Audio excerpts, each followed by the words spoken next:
Sorry.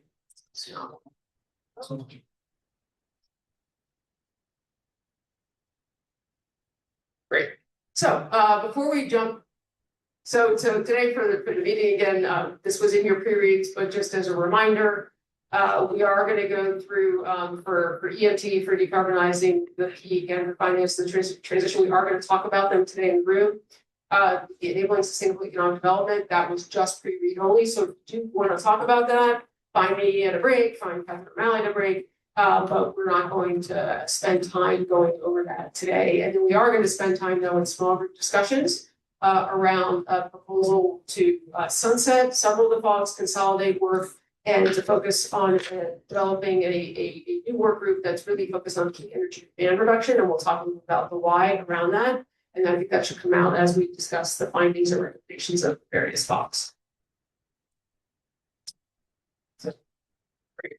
So before we hear from the secretary, just want to take a step back and again say thank you for all the work. So we are at an inflection point. A lot of work's been done. We've completed a lot of the work for financing the transition, decarbonizing the peak, and Everett. We have had very rigorous debate, analysis, a lot of dialogue, and the outputs that as we've gone along, we can see some of that making its way in policy and private sector activity. I know that even within this room, some relationships between entities have been formed that are actually working on some pretty innovative things together. And so really appreciate the fact that people come together, spent a lot of time working together, understanding what partnership can mean and moving forward. And so that's been great. The clear takeaway, spoiler alert for everybody, but if you read the materials, then it shouldn't be a spoiler. But the spoiler word, I think, for everybody is the findings across a lot of these working groups has really been that mitigating peak electric and gas demand is a key strategy for affordably and reliably meeting our future energy needs and decarbonization mandates. And I'm not a big believer in reading a slide, but I really did want to read that one because I think that's really important. The fact that, we looked across, right? How do you pay for things? What's the best way? What's the most affordable way of doing it? We looked at what's the best way to decarbonize meeting our peak energy and demand. How do we move away from our reliance on evergreen terminal? These were all very distinct areas of focus. And the fact that the findings from all of those groups really came to a head in this, I think is pretty tremendous. And so we'll hear a little bit more about that today. And so that's why we have this cross-cutting recommendation to sunset the work of those three FOGs in particular and to stand up sort of this new FOG that's focused on peak energy demand reduction, both gas and electric. And we'll talk more about that, but specifically looking system-wide and locationally specific. So this is something we haven't really done in the column before, brought it together, electric and gas together and locational and system-wide. So this will be really important. It'll be impactful, and it's really going to inform our pathway, particularly for meeting the governor's executive order around load management. Slide. And so now we will hear from the secretary.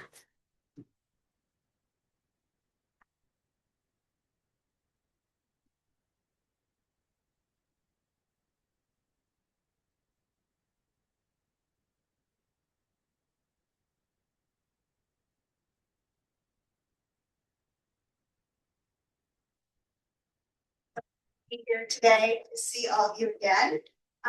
Now, if somebody had asked me 18 months ago whether you're in the place that we are today, I'm not sure I would have speak louder. Well, yeah. Sorry, use this. Yeah. This is not the part of the job I like the most. Microphones. Is that better? Okay.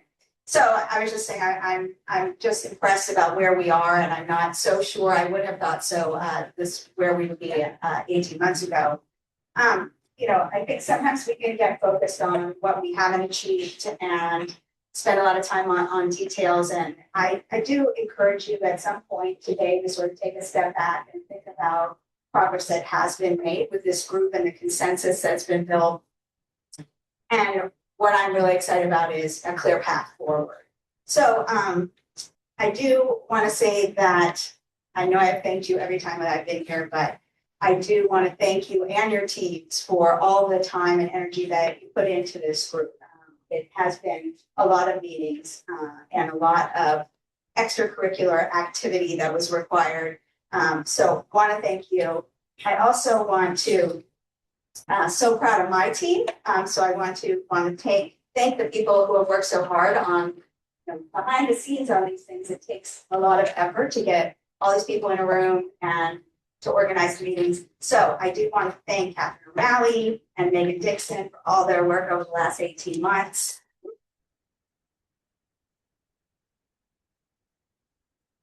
also want to thank the Office of Energy Transformation Fellows who have been really, really helpful on so many elements of this. Henry, Deanna, Omed, Maya, and Kai. So thanks. I want to thank the Consensus Building Institute, your team. It's been really a joy to work with you. Thank you for everything you've done. And of course, I want to thank my colleague, Melissa Lavinson. As you know, she is a true leader. I appreciate her vision.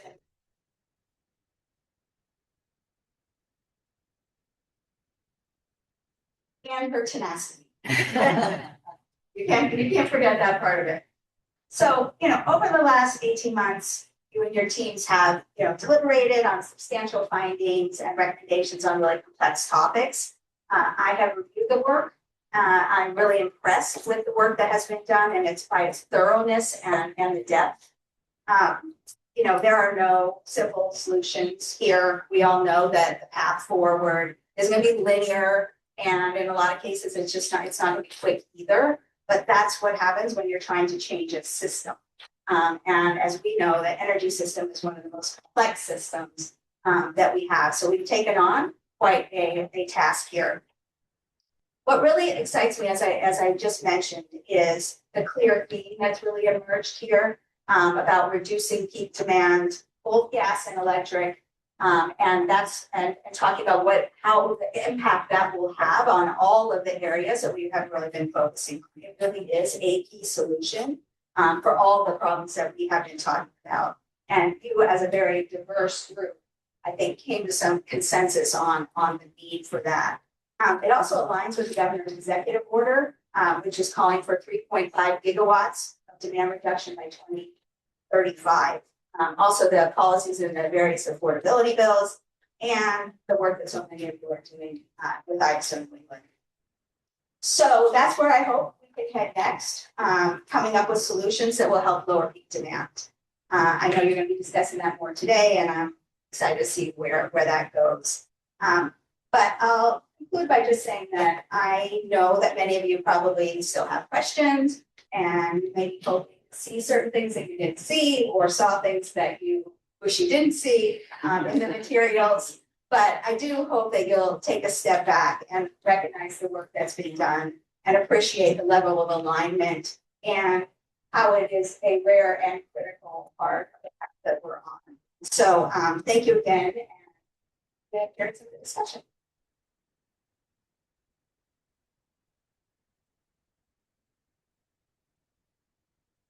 Yeah. Oh, sure. Sorry, not a question, just a comment. Thank you. I would say when this whole process started and the topics that came up was like, ooh, all the ugly problems that we all go, we need to fix this, and there's not a simple solution on the agenda. And I have to say, oh, I'm gonna wait for the microphone. I've been impressed in looking at the materials that have come through as to how much work has been done to not only collect all the understanding and information, but to sort of make recommendations that we can move forward on.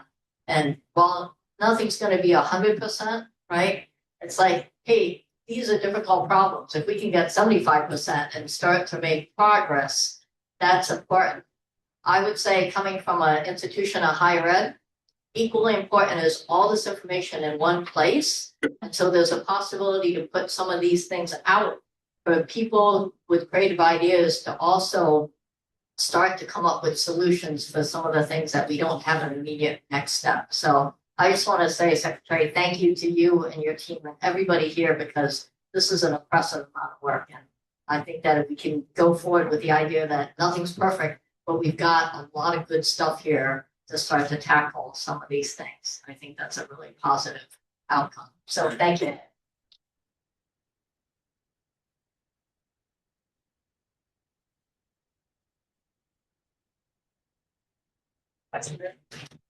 Yeah. Well, thank you, Chancellor Chen, appreciate that, and thank you, Secretary.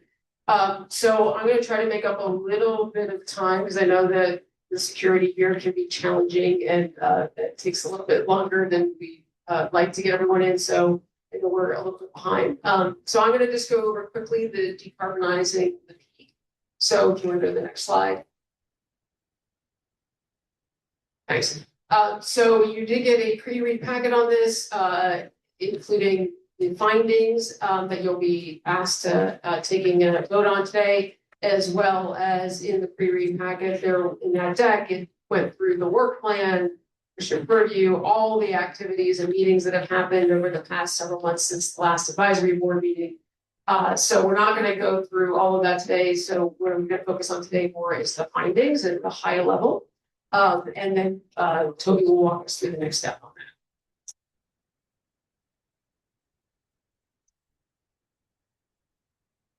So a couple of things just to level set. How did we get here? So today, for decarbonizing the peak, we've really gotten to the stage where we have consensus around the findings of all the work we've done. So what does that mean? What did we do? So just taking a step back as a reminder for decarbonizing the peak, when we started, you all authorized us to look at both supply and demand side options for decarbonizing peak electric demand, with a focus on reducing our reliance on fossil fuel fired peaking power plants, as well as combined heat power facilities. So we did a few things. One, we had case study facilities. So we had 4 facilities step up, and we really looked at what different options could be for those facilities, given their unique characteristics. We went through a very deliberative process to identify a variety of solution sets, as well as criteria against which to evaluate each of those solutions.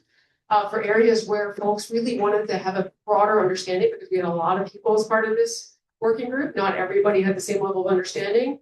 We had an expert webinar series, and if anybody would like to go online and watch those, you can, but we had them on various technologies that people wanted to have different information on. He then asked us to do quantitative analysis. So E3 did modeling on resource adequacy and abatement cost modeling, looking at different solution sets to determine, how can we move forward and what is possible in the near term to mid-term to longer term. We also had during that time period, DOER, Department of Energy Resources, came out with a peak potential report. So really, what is the feasible, what they saw from a lot of analysis that they did, again, supported by E3, of what was peak electric demand reduction potential and what were the pathways to get there. And so we took that information and we ran it through our assessments and our discussions.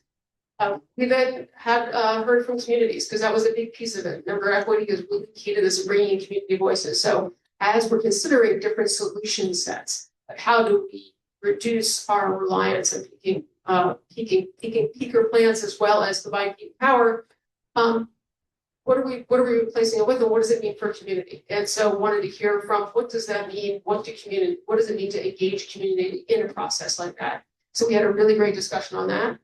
Then at the last advisory board meeting, there was a request that we reach out to ISO New England to make sure that the work that E3 was doing and the findings that they were coming up with in their modeling aligned with what ISO New England was seeing. And we had a really great discussion. They actually took the modeling, they went back, they thought about it. Spoiler alert, it was aligned, so that's great. And then we also had a group of participants did their own modeling, and Synapse supported that, and we took the point of that. We really had a robust discussion around that modeling, decarbonizing the peak report, and we brought all of that together to develop the findings that you see today. So in case you're wondering, was it robust? The answer is yes. It was very robust, it was thorough, and we heard from a lot of folks. So just on ISO England, because we did want to report back on that. So just a couple of things, and this again aligns with what we found as a group at a high level. While we can make a lot of progress with the existing technology today, there isn't necessarily a cost-effective path to retire all peaker plants. Now, again, that's today. If you look at the Synapse report, there is a pathway, but that's sort of in the outer years, and so we're gonna need to balance that. But that, we can replace a substantial amount of peaker capacity with renewables battery storage. And we're going to need to make sure we have dispatchable, we're gonna have dispatchable resources, and that long duration energy storage is actually gonna be key. So developing that and advancing that to make it work. And that we can, meaningfully lower emissions by taking this pathway, even if we keep some facilities online. That the more we do have replacement with battery, renewable demand response, even if we have some peakers online in the future in the 2040, 2050, that we're still gonna have meaningful emission reductions. So yeah, we did have this discussion, we went over this with ISO New England, and while they were looking at things a bit differently, we kind of talked about the different modeling capabilities, what we were looking at, and they came back and said, the way that you assess this, look at this is generally in line with what we're seeing, what we're thinking. And so I think that was a really good validation of the work that we all did as a working group and the work that we did. So given that, we were then able to, as a group, work through and come to consensus on findings. So this is just kind of a high level summary of the findings. You've had that in your pre-reads. If you don't have that, if you didn't get a chance to look at it, there are binders on your table that actually have the findings in detail if you want to look at it. But just a couple things, again, key takeaways, reliability risk shift from short summer peaks to sustained winter peaks by 2040. So again, that's going to require a sort of different resource mix and set, and making sure that we can meet that demand, because things are going to act differently in the winter than they do in the summer. We're going to need peaker plans for a while for reliability, and that's going to just an important takeaway. Demand response load management, that can reduce peak demand through 2050. Mitigating costs and emissions while meeting longer winter peaks, though, is going to require some innovations on the demand side, and we're going to be relying on that kind of that 2040, 2050 time frame. Regulatory framework, right, is going to be influenced by what happens at ISO New England, and I think a good news out of that is we've heard from the new CEO of ISO New England that demand response is going to be a key focus area there. So this is going to really help bring that into alignment, particularly as we talk about the new working group. And then 2030 peaker replacement options, right? What we're seeing ahead of us, more storage, renewables, demand side solutions, grid enhancing technologies, and maybe some alternative fuels. We did have robust discussion around that, and you'll see one of the key takeaways though from this group on that is that we do need a better accounting system to understand the greenhouse gas implications of alternative fuels. So we don't really have a robust accounting system that we use in Massachusetts, and that's going to be really key. So then we hit by 2040, right? We're going to need to see more wind, and that's going to need to be paired with more longer duration energy storage. That is going to be kind of a key to decarbonizing the peak going forward. This is from the CNS report that it is achievable decarbonization, that it can be, but that there did have a robust discussion around particularly the costs of this pathway.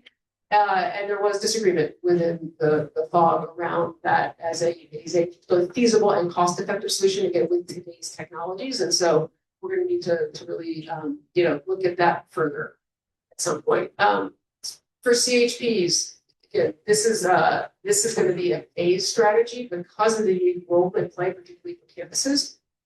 Right? It's both electric need, but also needing heating, cooling needs on campuses, chilled water, et cetera, steam.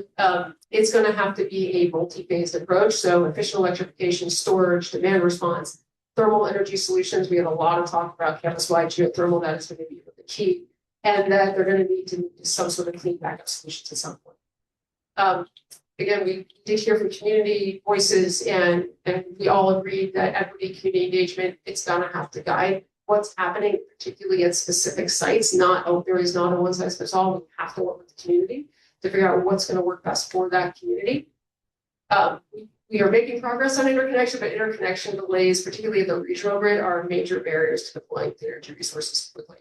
So we really do need to continue to focus on that in our work with ISO New England as a state is going to be really important.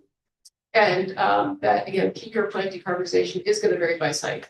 When we looked at our demonstration sites, we had some like the canal site, which is multi-acres, a lot of space. They could do really interesting things with, that's great, they've got surplus interconnection. And then we looked at something like Pittsfield, which sits on 6 acres and 4 of it's already taken up with facility. And so, you know, what can we do at Pittsfield is going to be really different than what you could do at Canal. Similarly, CHPs on campuses, depending on your campus size, urban versus rural, you're going to only have different kind of things. Slide.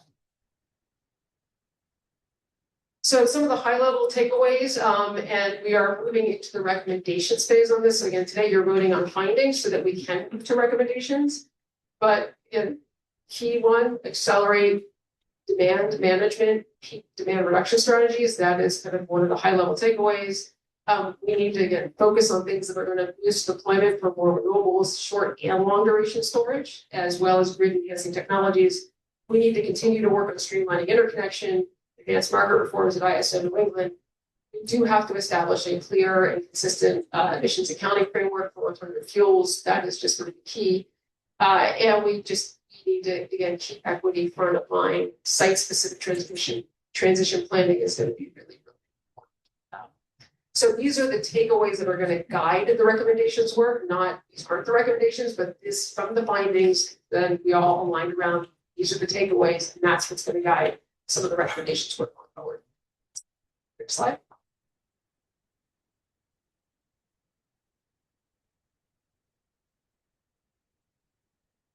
That's it. That's it. Oh, actually, there's nothing on this slide. Money fix. So yeah, we have about 10 minutes or so for Q&A or discussion on this. So after that, we're going to ask you to take a vote. So this is really your opportunity to get clarity on anything either that Melissa shared or that you read in the draft that you're wondering about. Any And we do have comments? three in the room too, so if you Yeah. do have any more modeling questions, feel free to answer those. Yeah, so questions or comments, folks?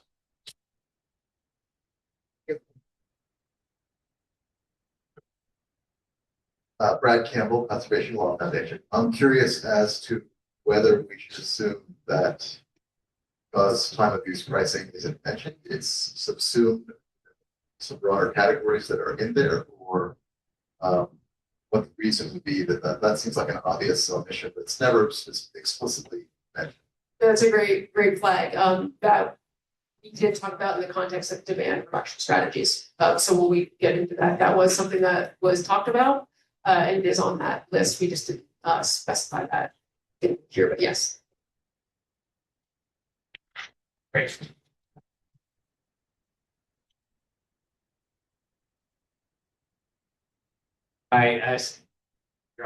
Yeah, Steve Keller, AEC. I guess this great set of guidelines about the roadways, the pathways we have to address and look at to get from here to there.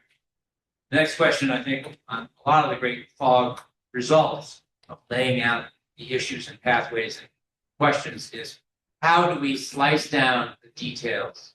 And what is our role on the details of implementation connected to the big picture of pathways writ large down to the implementation? Now, granted, that's perhaps for but this presentation is great. No, thanks, and great question, Stephen. That's actually when we talk about the specific focus on energy demand reduction. That is actually going to be one of the things we're proposing is that we come out with a defined action plan that is, yes, it's a right, TBR, how would TBR fit in, and how would that align with other kinds of programs we have, and what kinds of changes we need to make. So there's a lot behind that, and so it's going to take some time, but that's what we're doing. Thanks, Steve. Other questions or comments? Okay, great.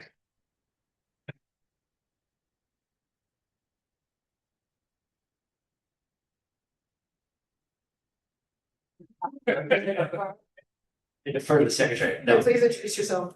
Jeremy McDermott from the Department of Public Utilities. I think more of a comment that I think one of the things that this does, the value that it brings, is it does sort of tie everything together. And there are going to be a lot of verticals that go down into various regulatory and policy processes, whether it's the ISO New England, whether it's DPU or DOER, even Mass DEC. So I think the biggest value is that it sets the stage and brings in sort of a stakeholder buy-in for those more specific things like TBR. And I would encourage the Conservation Law Foundation and other parties to pay attention to DUCS 2662. But I think that is the value of the FOGs as a general matter, and I want to encourage this group to sort of dig in on those verticals as we move forward. Thanks, appreciate it. Hey, And just, one other thing I just want to offer, if there's any case study facility folks that want to say anything at this point, if they learned anything, keep it short, like 1 minute, but if you're, I think you've got a couple of room, you don't have to, but if there was anything you want to say, that now's your option. great. Okay. Randy Bell from Jarrah Americas. We own the canal facility. I just want to say how much we appreciated this working group, both in terms of getting to know all sorts of different stakeholders, which are very important for how we're thinking about the canal facility going forward. Also, socializing more broadly the surplus interconnection service, and really helped get people learn about that. Really important to address some of these interconnection issues and accelerate clean energy deployment. And so that's been very valuable for us in our journey as we continue to think about the role canal will play, today and in the future. Right. Okay. What else? It's open. You have anyone online, Megan? Yeah. Okay, great. Let's Got Larry. no. So I think we see, is that Lucy? Or no, Larry, excuse me, Larry. Introduce yourself. see- Can you hear me? Yes. Yes. Yes. The slides and the presentation indicates that, the focus appropriately is on decarbonizing the peak. But I'm on the Grid Mod Advisory Council, where we're looking at how load growth over time is going to increase demand, of course, and what are we going to do about that? How are we going to finance the infrastructure, or how can we do things that would minimize the investments needed to meet the peak? So we're looking at demand reduction quite a bit. And what's interesting, and this is an early comment in support of the recommendation at the end of the day, will be about setting up the peak energy fog. Those things should not be in silos, because if we do a good job of working on non-wires alternatives over at GMAC, that also implies that there will be less need for fossil fuel peaker plants as well. So it's essentially a big twofer, because if we meet the peak in the growing peak in the future with wires alternatives, that pretty much implies that we're going to be wired up to peaker plants that exist today. And I think we can avoid that. So there needs to be accounting on both sides, is my point. So we've got to pull the two silos together. So that's good flag, and when we get to that, we can make sure that we do make that explicit. Yeah, appreciate it, Larry. And just so the group knows, you want to say where you're coming from, your organization. Yep. Sorry, Larry Cretion, Green Energy Consumers Alliance. Great, thanks, Larry. Okay, another one in the room. Okay, great, Mary, you have the floor. Mine is just a comment, and my comment is this. So I live in Lowell, and a data center here has purchased the peaker plant. So I find the recommendations here insufficient for environmental justice communities that run the risk of being just left with this kind of polluting facilities that may end up in the hands of bad neighbors. And I wanted to voice that out. Thanks, Mary, appreciate that. And just to, one thing to clarify, I think that's actually a great point, because as we actually, we haven't moved to the recommendations for this one yet on the supply side. So we actually are going to be digging deeper on the supply side for recommendations. So that would be the facilities itself. So today is the findings, but that's a great one to flag as we move into the recommendations at the facilities themselves. to figure out how we bring that in, during that piece. So thank you for that.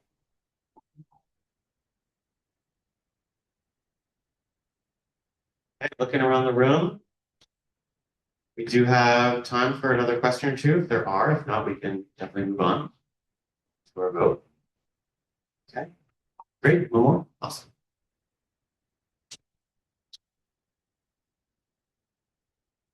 Hi, everyone. Dan Weisbord, Tufts University. We served as one of the case study facilities and the only CHP facility in the Decarbonizing the Peak working group. And one of the interesting things we were talking, one of my colleagues mentioned interconnection. It was really interesting that the merchant generators and the facility owners, non-energy facility owners, have similar kinds of issues around interconnection that drive a lot of cost. So when we build those interconnections to those peaks, they drive tremendous amounts of cost. And it happens on both sides of the electrical ledger, let's call it. And so that was a super interesting finding. And there's certainly work to be done in that space. But great process, super robust, really comprehensive. It's a pleasure. Thank you, and thanks for the participation. Okay, so I'm not seeing any more hands, anything online, Megan, we're good? Okay. So I think, Melissa, we can go ahead with our vote, so we can pull up the next slide. And just as a reminder, right, we are just voting on the findings. So as we heard just a minute ago, the group will be developing its formal recommendations. We'll be coming back to you as an advisory board to vote on those at the next ETAB meeting. So this is a vote to affirm the findings that we heard, and then allow the group to move to develop and finalize policy recommendations in advance of the next advisory board meeting. Yeah, and the only thing I'll just comment on is when we took up whole of the working group, we actually got unanimous support for the finding. We did not have any abstentions or opposition. Great. So with that, we're going to start in the room and then go online. So I'll just ask you to raise your hand if you vote to approve the statement on the screen. Okay. Okay, I'm looking around. I see many hands. We're not going to count all of them. Okay, you can put your hands down. You can now raise your hand if you wish to abstain. Okay. The chair is abstained. Yes, the chair is abstained. Okay, thank you. Any opposed? Okay, I see no one. All right, we're now going to move to folks online. And as is our tradition, we're not going to ask you to raise your hand to approve. We're just going to ask you now to raise your virtual hand if you wish to abstain. Okay. I see a couple hands. Oh, I'll just pause for a minute. Okay. All right, you can lower your hands. And I'll now ask if you wish to oppose. You can raise your hand if you're online. Okay. If you're having trouble and you want to make sure that we get your vote accurately, you can send a chat message to Megan, but it looks like we had 4 total abstentions. So the proposal is approved. All right. Thank you, everybody, appreciate it. And now Okay. on to. Yeah, thanks to that working group, because I think there were like 80 participants in that working group, so. Yeah. So now we move on to Everett, and Mike Walsh is going to lead us through that one. Like everyone. Okay.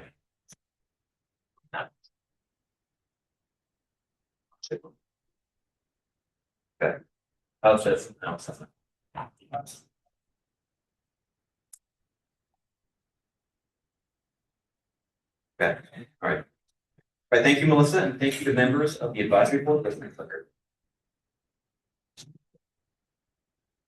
A special thank you to the over 40 organizations. And switch on if it's. Just like we'll go with the live stream then. Thank you to the over 40 organizations who participated in the EMT fog and for getting us here to this point. Before I begin, I want to put our work in historical context as we consider clean energy transformation. Since 1890, the Everett shoreline has hosted energy infrastructure of every fossil energy system in Massachusetts has run on: coal, manufactured gas, oil, and natural gas. And the evolution of that infrastructure across these resources is simpler. The 55 years of the Everett Marine Terminal that has seen energy transformations in suppliers, costs, customers, and technologies, along with consequential changes in federal regulation. Since the ETAB last met, the FOG has explored this history while it continued to wrestle with the future and uncertain role it plays as the Commonwealth energy system continues to transform. The uncertainty brings risk, and although the FOG has lacked a crystal ball, it did generate some valuable insights into how to manage that risk. Before I get to that, I want to take a moment to recap the last couple of months in terms of the work that we bring before you here today and how EMT was used the past winter. Everything I covered today is fully in your pre-read. We provided a detailed set of findings and recommendations, as well as an associated report on the LDC's, the gas company's alternative assessments. I'll recap the highlights in a moment, and then we'll open up for discussion, and the board will be asked to vote on whether to affirm the FOG's findings and recommendations. At prior board meetings, we reviewed the alternatives to EMT, noting that while there was an opportunity to reduce utilization, eliminating reliance required a combination of drastic demand reductions and system interventions that face a challenging timeline that they would be implemented by the end of the current contract cycle in 2030. Apologize for some of the slide announcement around issues we have. This past January, this board reviewed the FOG's draft findings and recommendations. In a moment, I'll present the FOG's final updates to these, but first I want to reorient ourselves to EMT's use over the past year and how that describes the challenges FOG tackled.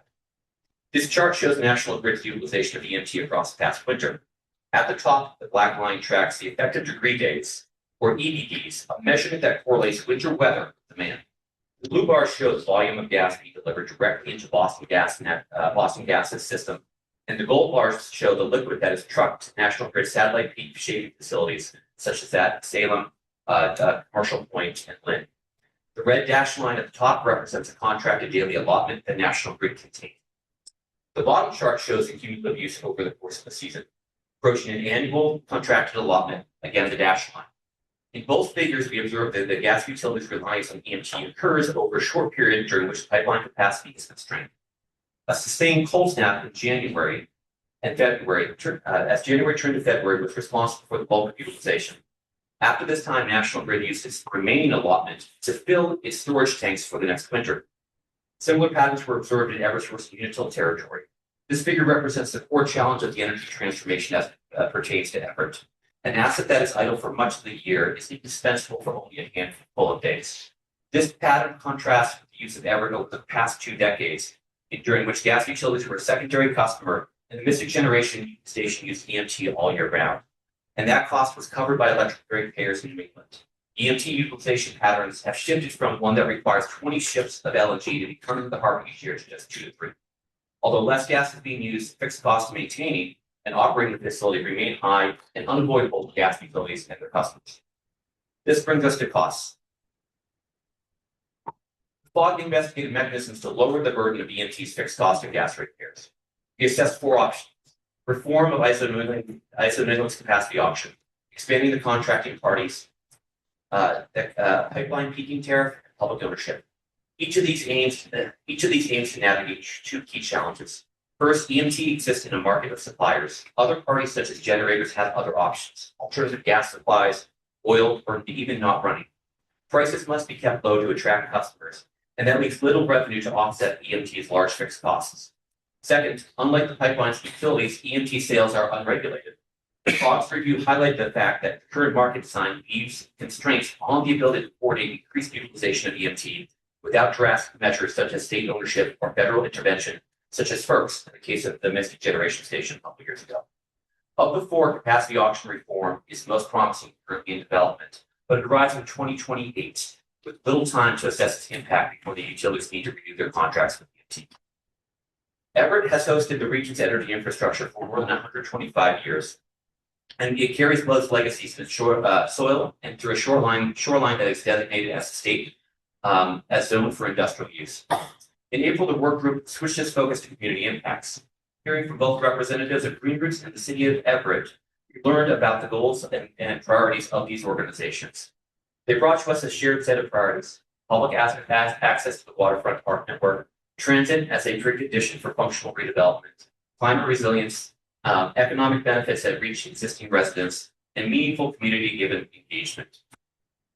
Mirroring the seasonal utilization of EMT, John Walke here shared with us the story about how proactive engagement led to a parcel of land in Chelsea that was once used for oil tanks, becoming used in the winter for salt storage, but in the summer as a community park and basketball court.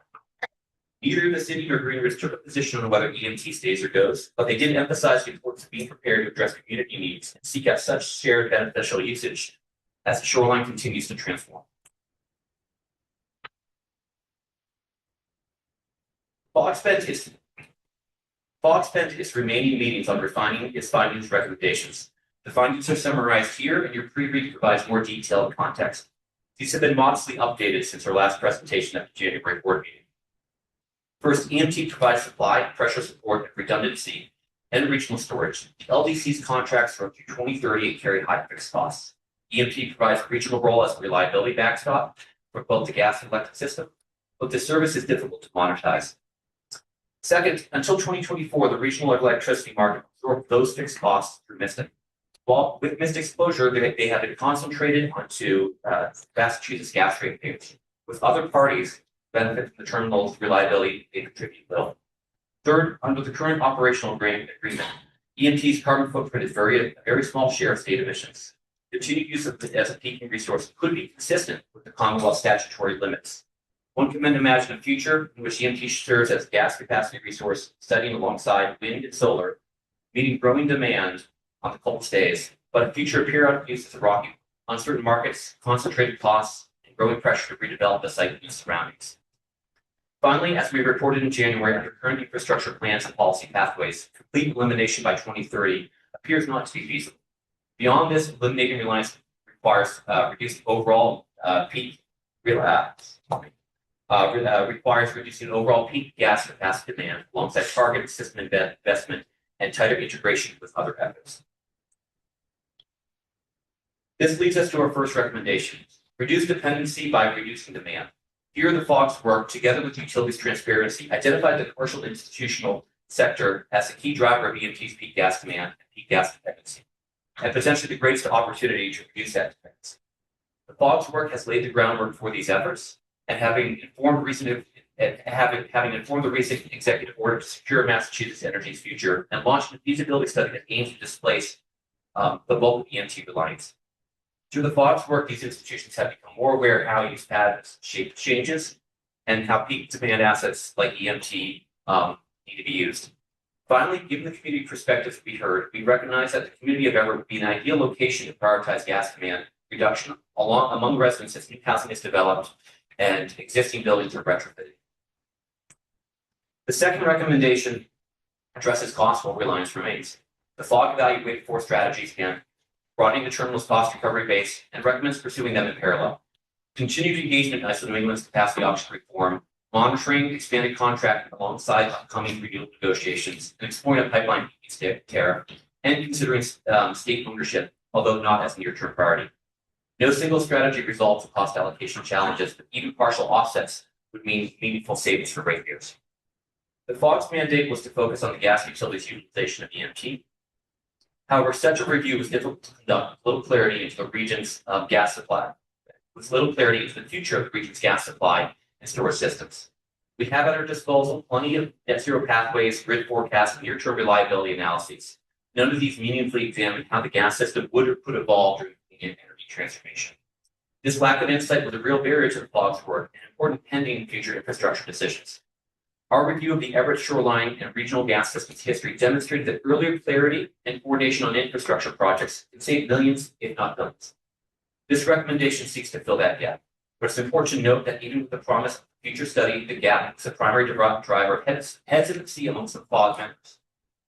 I'm happy to report that the FOG overall affirmed these findings and recommendations despite some members abstaining, largely based on 2 key concerns. First, some members would prefer demand reduction be pursued system-wide rather than targeted to EMT-dependent areas. The reality is that EMT dependency is not just tied to Metro Boston.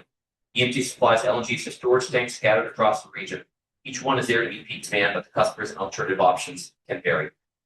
Second, some members raised concerns about EMT's unique market position and how it shapes the nature and cost of the gas utilities contracts with it.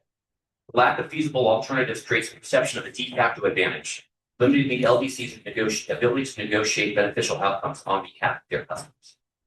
We took both concerns seriously and revised the findings and recommendations to best address them, staying within the FOG scope of the gas utilities reliance, while laying out a pathway to carry these broader questions forward.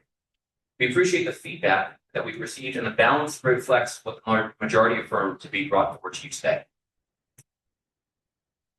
Based on those findings and recommendations, a series of next steps were identified for state and utilities to pursue in advance of the next round of contracts. Last round of contracts with EMT were scrambled, stemming from the challenges of missed generation disclosure. We hope that the work of the FOG has surfaced sufficient insight and information for a more deliberative process of addressing the utilities post-2030 supply needs. While the FOG is intended to sunset, the FOG has been able to establish a clear direction for state agencies, information and insights for interveners to more effectively engage, and a mandate for a new FOG focused on chopping away at the primary driver of EMT dependency, and ongoing activities that will generate more knowledge and strategies for advancing clean energy transformation. Personally, talking with Julie a little bit earlier before the meeting, I'm excited about the work of the Boston Thermal Energy Network feasibility study being driven forward by the Green Ribbon Commission and the innovative higher education institutions that are represented here. Again, I want to thank the FOG for its work on this topic, patience into diving into an incredibly complex topic here. I'm happy to take any questions before we drive into a discussion and vote. Thank you.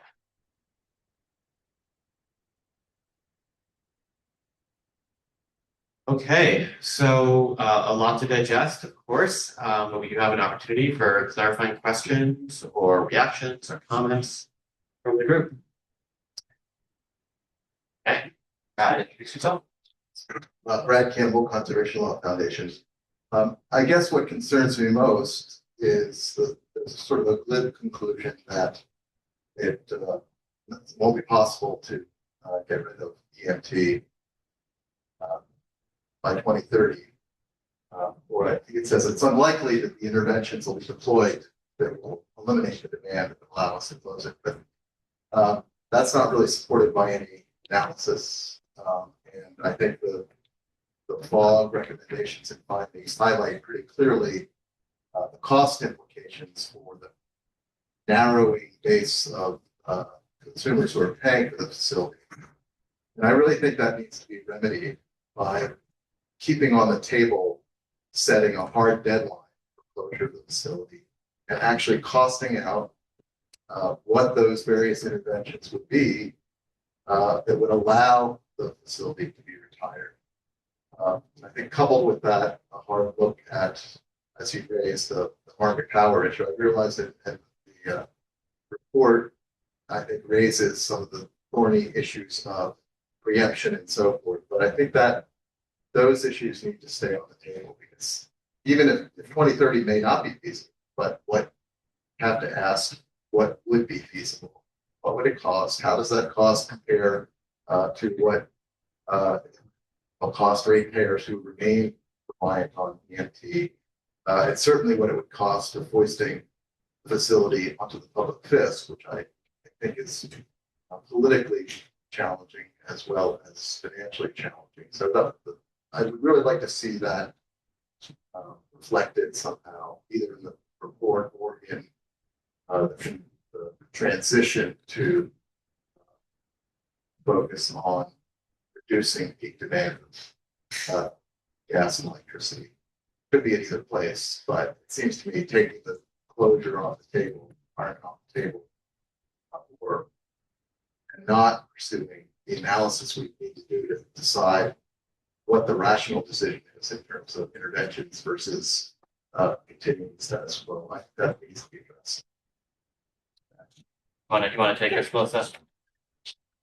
I appreciate that, Brett. Thanks. I think to your point, sort of listening to the comment, I think the place to talk about that honestly would be in the work group on gas demand reduction and looking at it from that perspective of what could we feasibly do over what time frame to reduce the reliance on that. And I think we do have some of that looking at Julie from IMRT. I know we've got Dano here. We have commitment from a lot of those higher ed institutions to actually dig in and figure out, right, what their alternatives are, and I think that's where we've done a quick back of the envelope analysis, actually, and we don't have that because it was back of the envelope, but we had Tufts actually do a quick back of the envelope, just those institutions alone, they account for about 40% of the demand send out. So I think, we could do more work with them on that, in the context of that, to understand who are the users, what are they relying on, what is their usage, and then, what is the feasible pathway of doing that in the context of the data reduction? I think work would be a great addition to that personally. In terms of the, again, I'm not understanding whether the goal of looking at retirement scenarios remains on the table at states. So well, I think the way I guess I would look at it is, you could say, what would it take? What would it take, like, in that group? What would it take? How much demand reduction would you need by 2035? And you could work yourself backwards there. But how much demand reduction would you need by 2040 and work yourself backwards there? So you could pick and work yourself back to look at different scenarios. But I think it would be in the context of that working group. and it would obviously require contrast with what businesses usually face. Yes. So, but I think that makes sense to the context that work group. You want to take a piece of the question about the analysis? For it? Yeah, I think note that the report that we've delivered to all of you here today does reflect, I think, we try to summarize with it and also present it as an appendix. The review that the utilities did, their own internal alternative assessments, which were quite comprehensive. In some cases, I know National looked at building a whole pipeline crossing Boston and recognized the challenges associated with that. But something at the $100 million phase and a lot of energy facility sector meetings and all that, I'm sure. But that material is, the utilities, I think, did a fantastic job as part of this process, being transparent and open about some of the sort of issues that shifting off of BMT would entail, both at that sort of specific level, but also at a system-wide level as well. And the challenges were pretty substantial as we, for each utility involved in the process. Right. Other questions? Great.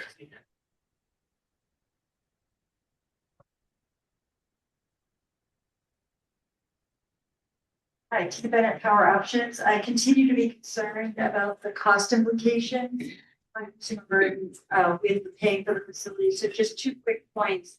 I'd like to see sort of explore pathways to continue to hold the owners of the facility accountable for cost control. That was an issue that was raised and not a lot of solutions, I think, there and how to do that.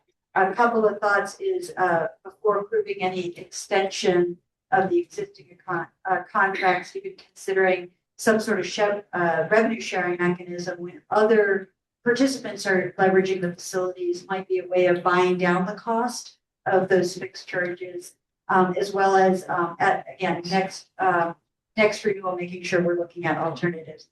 Second point is if we're closing, I think today we're voting on whether we close the EMT. We're closing the EMT fall. Yes. Yes. I should have. I think we can decide that. No. My recommendation would be to make sure that that we have EMT as a focus point in any of the remaining FOGs. I know I saw it proposed in the new FOG. Yes. The one place I didn't see it show up is in enabling sustainable economic development. And there was a footnote around allowing sites serviced by natural gas to remain eligible, and maybe that has to only come with an evaluation to understand if it's going to have an impact on EMT or gas demand, because otherwise we'll be winning here and having to solve it somewhere else. So that would be my recommendation to make sure all bugs embed looking at EMT impacts. So just to name, we're gonna have a lot of opportunity to talk about the charter for the new FOG. So this is a good, helpful forecast of that and suggestion. Anything on the ESED fog? Anyone wants to respond up? I think that's a good flag, and we can bring that back to ESCD and how we would take a look at that, because we do know sort of the dependent zones, and so we can take a look at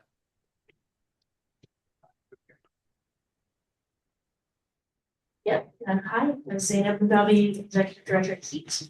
And I know there's a lot of concerns around this particular one, but it's sounding more and more to me, and I want to clarify a question, that, you know, the findings of this group is that the particular approach and target was not solvable in the immediate sense, and that to solve it, you're redirecting it to a different group. Is that explicitly what is happening? That it's not a ending the effort. It is instead we have to look at this differently, more from the demand side and more strategically and integrated gas and electric planning way. Is that correct? That was a very good summation of that, absolutely, and I think part of the reason why we got there is because when you sort of think of a cost perspective, other alternatives, right? Investment in infrastructure is your other alternative, and we didn't take that off the table, but we did say what we should be prioritizing is demand reduction. Demand reduction in particular, because that's what this is a peaking resource. So demand reduction. Thanks. Let's go to Julie.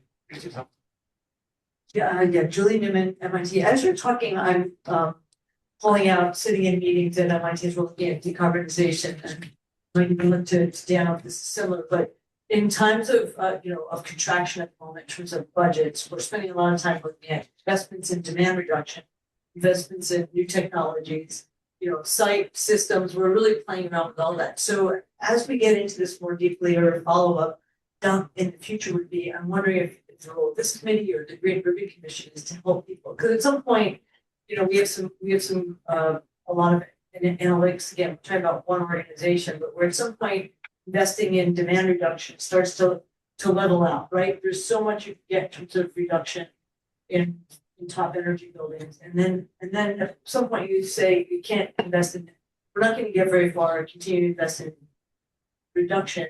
Let's put that money into the Boss 10, or let's put that money into renewable energy or storage. So I'm wondering down the line, and I'm not the right person to do this, but with the the knowledge in this room, at what point in the hockey stick approach, like at what point, how much demand reduction, how much in renewable energy, how much in new technology, so we balance those pieces out. Is it MIT that's redoing the demand reduction, and somebody else is doing? I'm kind of tossing over down, right? We can share thoughts very easily. So, right down. Yeah.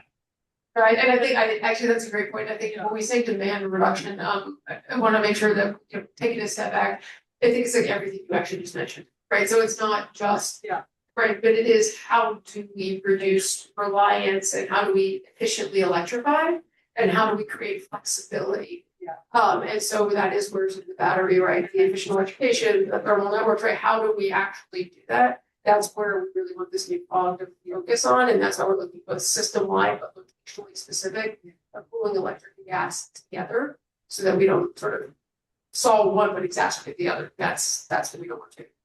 And I think that kind of dovetails nicely with Brad's point of like, well, we can pick a focal point, particularly on the gas side, and then let's work back from there and say, what would that look like? What would you actually need to do?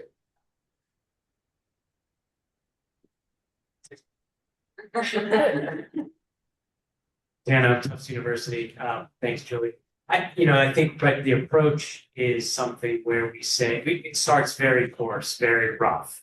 So the analysis that we did said, okay, roughly speaking, if you took the 6 big educational institutions, Tufts, MIT, Harvard, Northeastern, BU, 6th one, and you said, what's their peak demand? And if you electrified them 100%, how does that compare to that peak use at Everett? And it's about 40%. That's very, very coarse, right? And we're not going to decarbonize, we're not going to electrify 100% because that's very, very expensive, right? That talk about a hockey stick, right? That last 10% is unfathomably expensive. So, right, so you start by saying, well, how much can we do? And then what are the other economic activities that we could do? And we start to build out a more sophisticated and complex planning framework. So does that help build out? Yeah, and that's it, Right. yeah, like to do. Yeah, so I'm we're gonna gonna, take that as a volunteer that you guys are gonna help us do that, and it's great.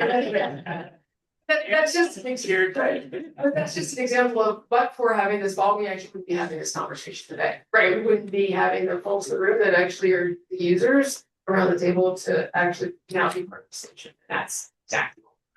So. okay, so I want to get to Larry online. Larry, you want to go ahead?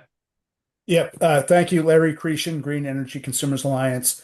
I'm going to abstain on this one. To be honest, I love the first recommendation, which is about demand side reduction.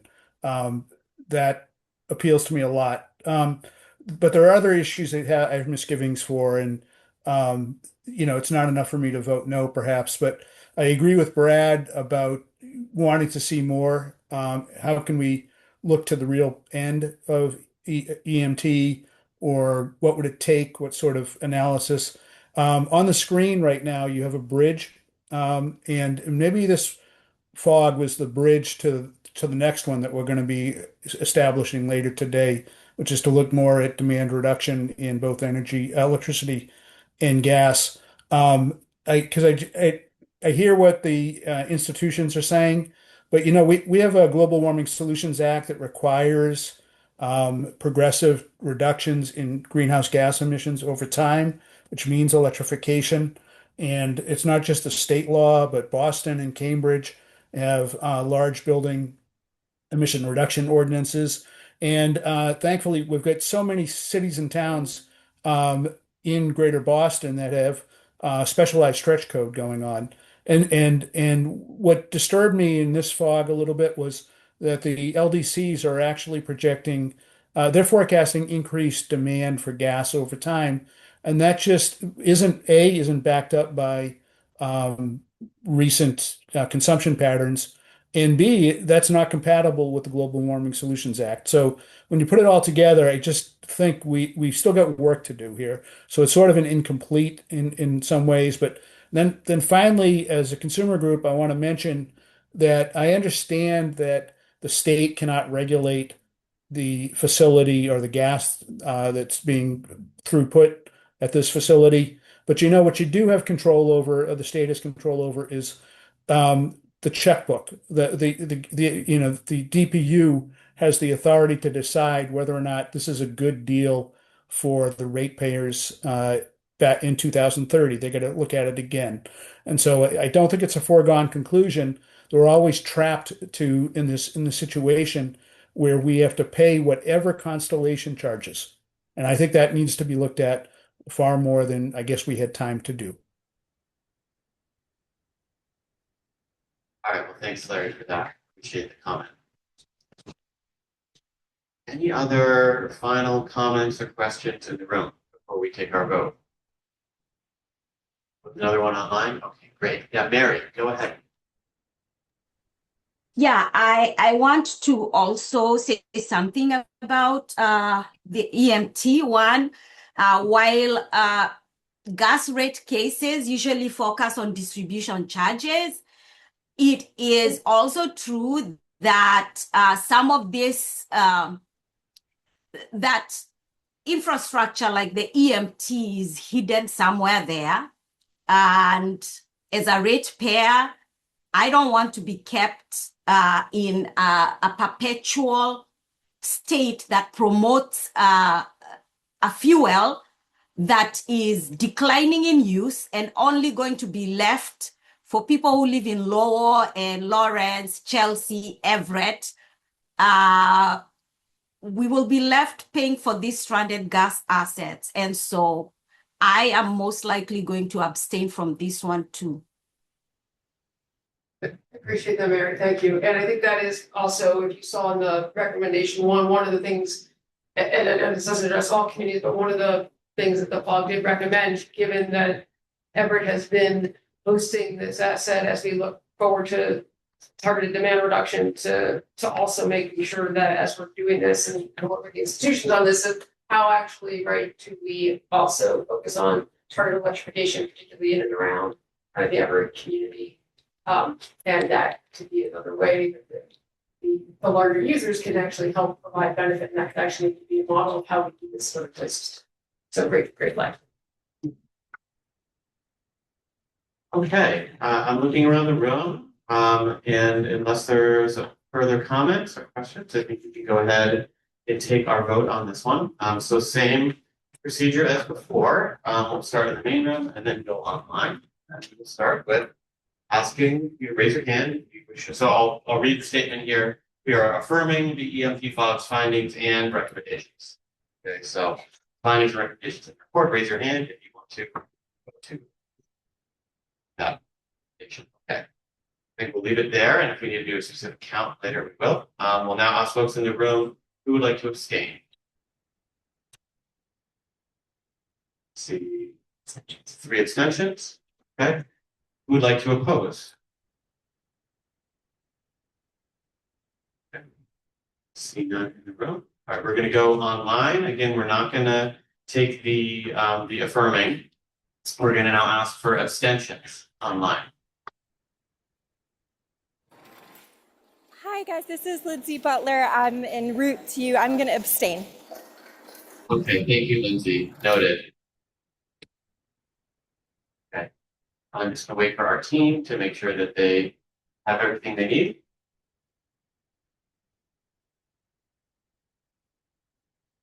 All right, are we good? Great. All right, any opposed online? Any opposed? I just want to check in, Jared. I think that was from abstaining before, so I'm not seeing any new hands for opposed. Okay.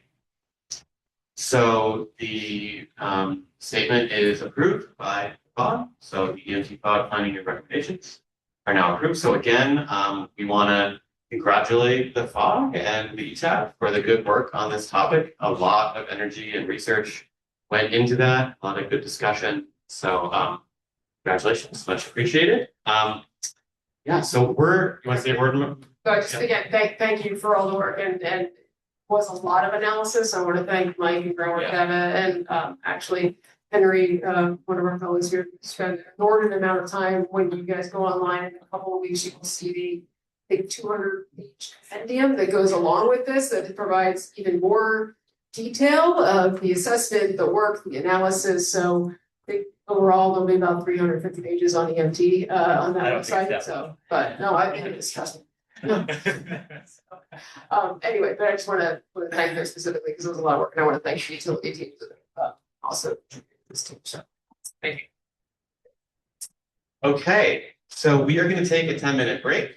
So we'll return and get started just a bit before 2:40. We'll take those 2 minutes that we gained and start just before 2:40. So thanks so much, folks. See you in a few.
Okay. See, is this now working? I think so. Oh, we're gonna have Elizabeth say one thing before you start. Okay. Okay, just a quick social note. The Acadia Center, Green Ribbon Commission and Environmental League of Massachusetts would love to invite you to just a social hour after, or 2 hours if you like, after this. We just moved in together to a big shared space at 141 Tremont Street, so basically right down the hill, right by the Park Street T stop. And South Africa and Mexico take the field at the ball drops at 3 p.m. So we'll be able to catch, for those that are interested, we'll have the game on in the conference room and refreshments and just a chance to build the relationships that drive this work forward. Okay, yeah, looking forward to that. So we're gonna now spend the next half hour or so talking about the financing the transition FOG. I, again, am gonna give a little bit of an update on where we've been, how we got here, and what is in the report. All of that was sent as a pre-read, of course, and then we're going to take a vote. So let me try to go to the next slide if I can. Great. So just as with the EMT FOG, we're gonna be taking a vote essentially on the final report, on the final findings and recommendations. So before we get into those findings, just want to kind of reorient you all to the progress of this FOG, what we did, how we got to where we are. So just like all of the FOGs, we started our process with basically a review of the issues. We spent some time at the very beginning educating everyone on how does traditional utility rate making work. So how utilities raise capital, primarily long-term debt, common equity, how the money that they're allowed to recover for any given asset depends on that asset's depreciation schedule, right? And essentially the impact that that has on ratepayers in the near term and into the future as utility investments on the EDC side are increasing in the near and medium term, of course. So after that initial review, we then discussed potential alternatives. We had an initial set of 7 alternative financing approaches that were raised up for discussion. We then had some members come forward with 2 additional potential approaches, and we learned about those, we educated ourselves on those alternatives, and then we developed an assessment framework together. So you might remember at previous ETAP meetings, we showed you various criteria that our FOG was going to be looking at. We then actually assessed each of the alternatives against the 23 criteria that we had come up with, which included a range of factors, the short, long-term impact on ratepayers, various qualitative issues as well on implementability, governance, etc. You might recall that we came back to you with color coding, red, yellow, and green, indicating how these different alternatives performed in a qualitative way against those different metrics. We then had our colleagues from analysis group, who were technical experts within our FOG, do a quantitative comparison of how can we understand the impact of these different alternative approaches on ratepayer costs over time. What does it actually look like? And so that was included in your materials, their analysis.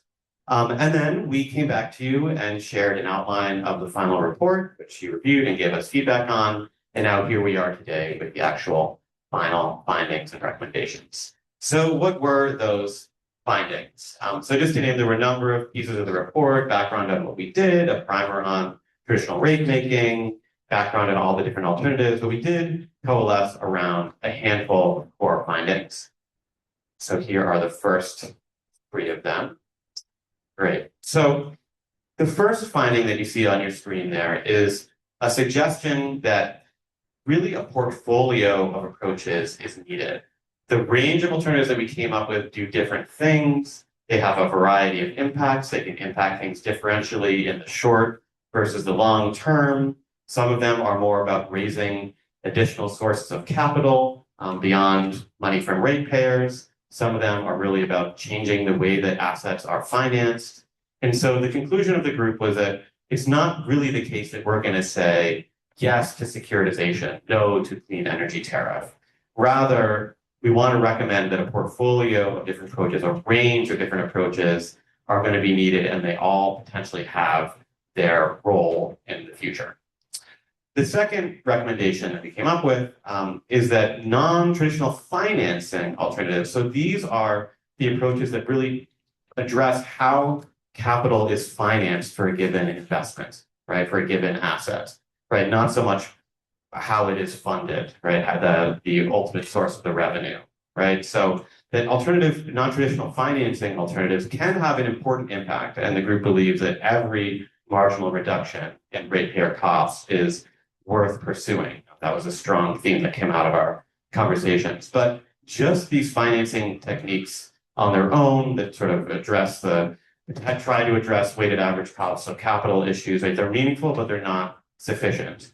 And then the third recommendation, sort of the flip side of this, is that if we can identify new revenue sources beyond ratepayers, those have the potential for a larger impact, but in many of these cases, there are hurdles to implementation. So you look at ideas like a carbon or fossil fuel fee or climate super fund, right? There are some potential challenges, political or otherwise, to implementing those. Next finding, and this I think is an important one and really the theme of today, which is that if we can actually reduce demand through use of non-wires alternatives, and avoid the need for traditional utility distribution investment, right? That is really the best of all worlds, right? That can have the significant impact, potentially more implementable than some of those other approaches, and that really needs additional analysis. So that recommendation is directly feeding into the potential formation of the new FOG. The fifth recommendation was that we need to understand and prevent unintended consequences of alternative financing mechanisms on utility business practices where they are demonstrated. So this was an issue of that had a lot of discussion within our FOG. So FOG members were not really aligned on what are the real risks here, what are the unintended consequences that might come up, right? How severe are those? How worried should we be about using securitization, for example, at scale? So a number of utility representatives raised concerns that if we use a number of these approaches, particularly securitization at scale, what impact would that have on their other assets that are not being securitized and their ability to finance those assets efficiently, among other concerns. Again, different levels of concern about that, but FOG felt that it was appropriate to flag that we need to be aware of and prevent unintended consequences where demonstrated. Sixth finding, which is social equity must be engineered in. The term social equity is referring to contrast it with equity in terms of raising capital, right? We're talking about social equity here.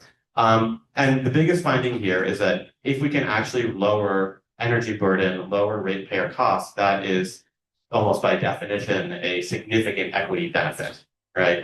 And it's also the case that specific measures have additional potential for equity benefits. And essentially, we want to engineer those in and think about those from the outset, not have equity measures that are sort of imposed after the fact. That was a key recommendation here. And there's more on that in the draft, of course. And then, great. So those were our 6 key recommendations. And here is our little Harvey Balls table that you may have seen in the report, which is essentially naming different potential benefits of these approaches and identifying which alternatives target or potentially leverage those benefits. So you can see here, for example, clean energy distribution tariffs do develop or provide a new private source of capital, right? And one of the big benefits of those, or potential benefits of those, is that it assigns the costs to the actual beneficiaries. So this is a mechanism for large businesses to have an opportunity to kind of accelerate their own clean energy deployment, but they would be paying for those benefits. So it would not be put onto other ratepayers. Securitization, right, has a rate smoothing benefit, right, can potentially reduce asset financing costs. Non-utility distribution entitlement lease, again, a new private source of capital, and a big benefit of this is that it has really kind of by design a dedicated equity component to it. Public-private partnerships have on the public side, right, rate smoothing, reducing asset financing costs, and leveraging public financing. But they're half circles because those benefits aren't on the private side. Environmental and energy transition bonds. These are similar to securitization, except that they're also leveraging public financing, potentially for even greater reduction of asset finance costs than you could get through a traditional securitization approach. State revolving fund has very similar benefits. Of course, you need to find an initial source of capital for that fund, but once developed, right, it operates similarly in terms of its benefits, according to our analysis, to energy or environmental transition bonds. Climate Superfund, a significant new private source of capital, if it were to be implemented, and same with the carbon or fossil fuel fee. And then one of the additional proposals that came from members was around DER aggregation. Essentially, could we target DER within specific geographies to delay or prevent the need for distribution infrastructure upgrades in those areas? And so that would be leveraging potential new private sources of capital. So the owners of the DER, it would be subsidized within those geographies, but they would be paying some share. So it's a new private source. They are beneficiaries and bearing some of the costs. And it has a potential dedicated equity component. And importantly, it's the one mechanism here that has a potential to reduce the overall system costs. So that's sort of the summary of the potential benefits that the group saw. The only thing I'll name is that depending on the specific design of many of these, they could go have benefits in a number of the balls that are not built. So I won't go into details, but you could design a carbon or fossil fuel fee that had additional equity benefits, for example, and members of the group are pointing that out. And those are noted in the draft. And this table is just kind of looking at the generic form of these alternatives. Okay. So, great. So we did have a handful of members who abstained. The findings and recommendations were pretty overwhelmingly approved by the group, but we did want to just note what those concerns were from members of the FOG who abstained. So there was a perspective that we're not sure if there is enough evidence that these tools, and specifically the nature of their implementation, are going to reliably reduce the energy burden. So this was really a call for deeper modeling, clear equity protections, and more evaluation of demand side alternatives. I would note that a number of these are potential areas of investigation of the new FOG. Of course, we'll be discussing more in a minute. And then this is kind of raising up the concern that I named a minute ago about the concerns around securitization and unintended consequences, particularly if it's taken at scale, right? So what is the impact of this on the financing costs of non-securitized assets? There's a sense among some that we don't have the history or experience of using securitization as a tool in the context of ongoing operations like this would be, and that it has potential upfront costs, whereas utilities have a need to be flexible and immediate financing needs. So concern around sort of the transaction costs and timing of implementing securitization. Okay, so those, just to flag for you, were the concerns. All right, so with that, we will open it up to questions and discussion from the group. Okay. So yeah, any questions, any comments?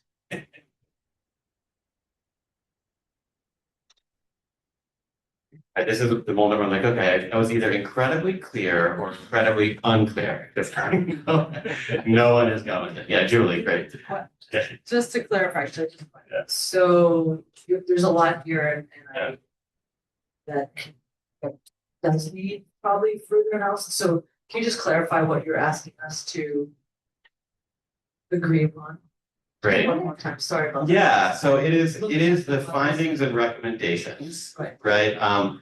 And you saw what those were, right? Yes, but is it to recommending analysis? It's just recommending is for further exploration. How far is it taking it is what I'm trying to understand.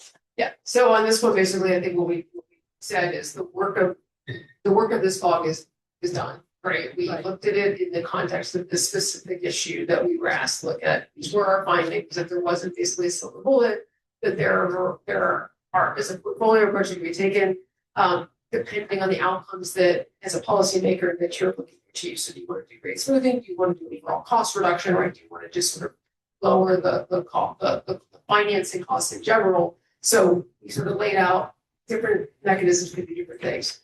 So that was our finding. But the biggest takeaway that we found was that, again, and this is why we'll transition to the final one, the energy reduction Bob. The biggest takeaway was if you actually want to have the biggest impact on affordability on bills, is to actually just not spend in the first place. And so the way you try to reduce spending is get more out of the system you have, right? And build to meet. And so if you reduce the peak, then you don't have to build as much, you don't have to spend as much. And so while financing is great, so different financing mechanisms can achieve things. The bigger thing is if I just don't spend $1, then I don't have to finance the dollar. And so so that's part of this recommendation. We close this down. That's why we put everything into the peak energy demand reduction, because that's where we're gonna get the biggest bang for the buck across everything. Question answered? Yeah, it's Yeah. very complex. Yeah, for sure. I think many of us in the group are still working to get our heads around it. Yeah. Other questions or comments? Great. Thanks, Maggie Superchurch with the Massachusetts Community Climate Bank. Can you just clarify, building on Julie's question, whether financing will be one of the considerations in the new FOG? In other words, how do those various strategies apply specifically to this new set of questions, or is financing being sort of put to the side? Just want to understand how that fits together. Great question. I can take that one. Sure. Yeah. But I guess the way I would just say is financing in and of itself is not going to be a focus of the new FOG. However, once we sort of develop the strategies, then figuring out how best to pay for those strategies, if they're not already being paid for, that could then come into play there. So it won't be a vertical in and of itself, but it will be an outgrowth of as we develop. One of the things we're going to look at is, okay, what are the programs policies we have? How are they funded finance today? What are ways to do it more effectively, perhaps that we're doing it today? And the work that we've just done here is actually very helpful to doing that, because it can help inform, like, okay, we've looked at all these different possibilities. How could you apply them?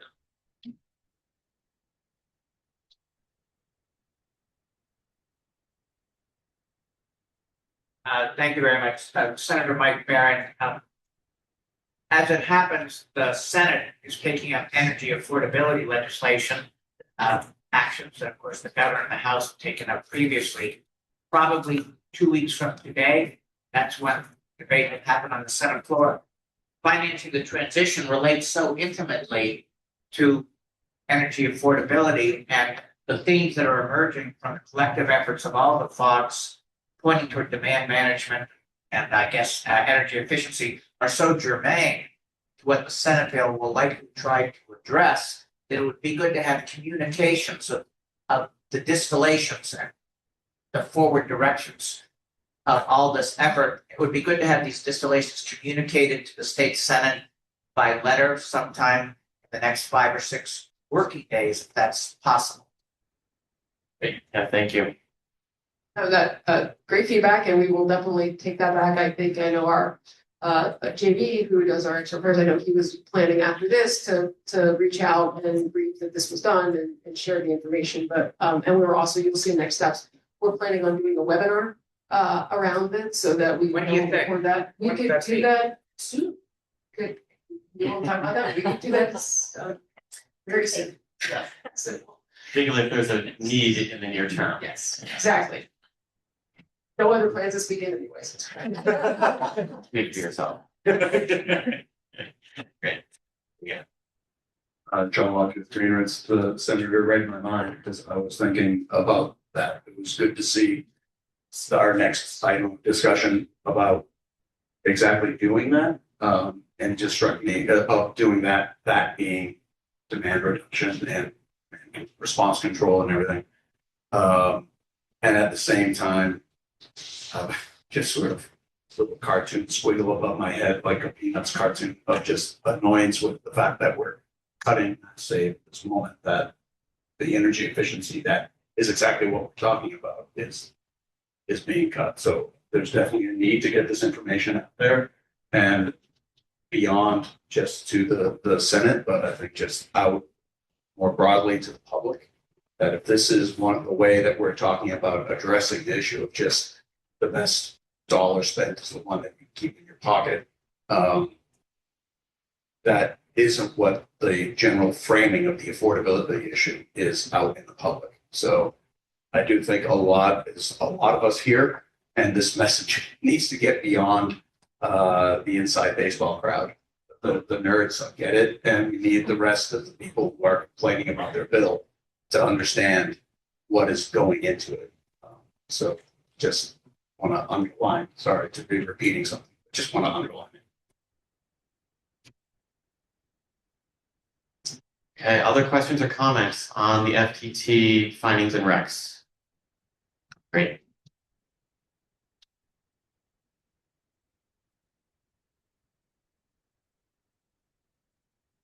Hi, Steve Cowell, NEEC, and actively involved in this fall. Just in response to Senator Barrett, reality is that some of these recommendations would result in an impact, a positive impact of reducing bills equal to or better than what's proposed in the House to cut and save. You could get it better if you do it smarter rather than you just throw it over the edge. That's my 2 cents. Do you have anything online? Yeah, we have Great. Mary online. Please go ahead, Mary. Mine is a question. So what's next after this FTT recommendations? So after this discussion, we're going to be talking about the charter and scope of the new potential FOC. And so Mary, in terms of one of the key findings recommendations was we do need to focus on the peak demand reduction, and the finding that financing can have an impact, but not spending the money in the first place is going to have the bigger impact and have a broader potential from an equity perspective. And so that's why we'll talk about how this then transitions into the new FOG, and that will be a focus of that is how do we avoid that spending so that we can actually, bend the cost curve, and then part of that FOG will focus on then how do we make sure that as we do that, that the benefits of doing that and avoiding that spending are actually, being done equitably. So that is going to be a key piece of that.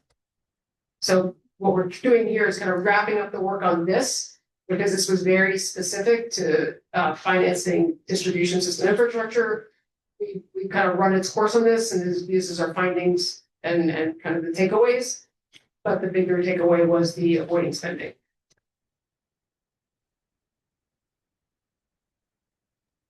Yeah, I do have one more thing that I want to say, and most likely I will be told that I should go, that we have a DPU, it's the one that decides.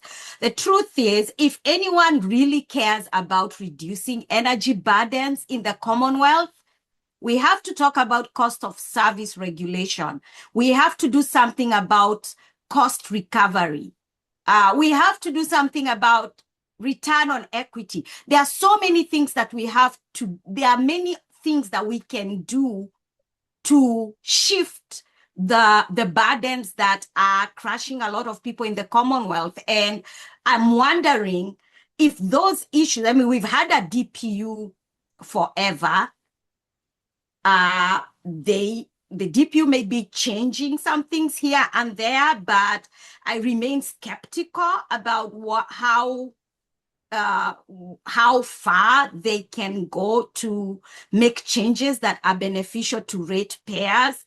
And I think I've also seen part of the regulation, the one that was voted for in the House. I don't have, I haven't seen anything super significant that addresses the issues that I just raised.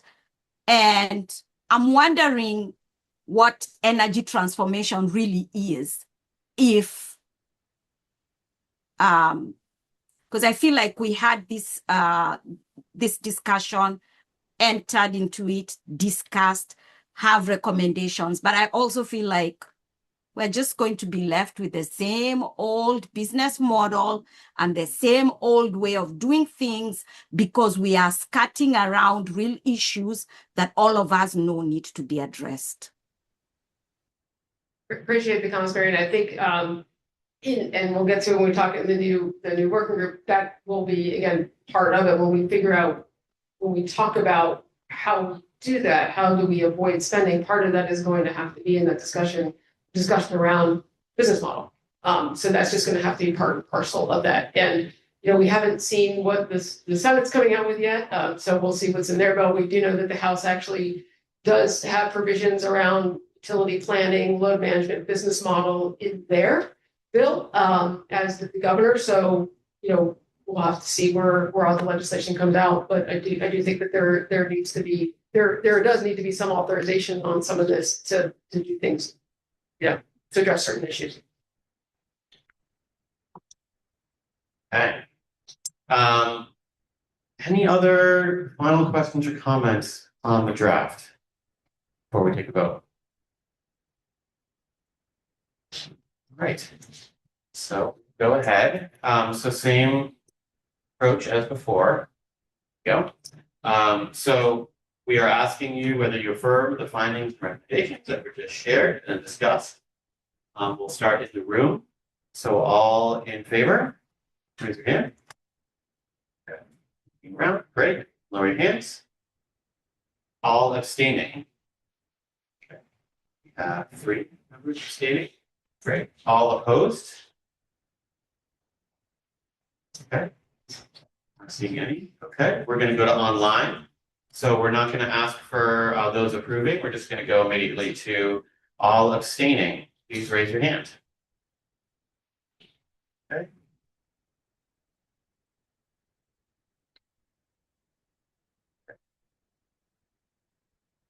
Give me just a minute. I see 2 online. Okay, great, thank you. Any opposed online?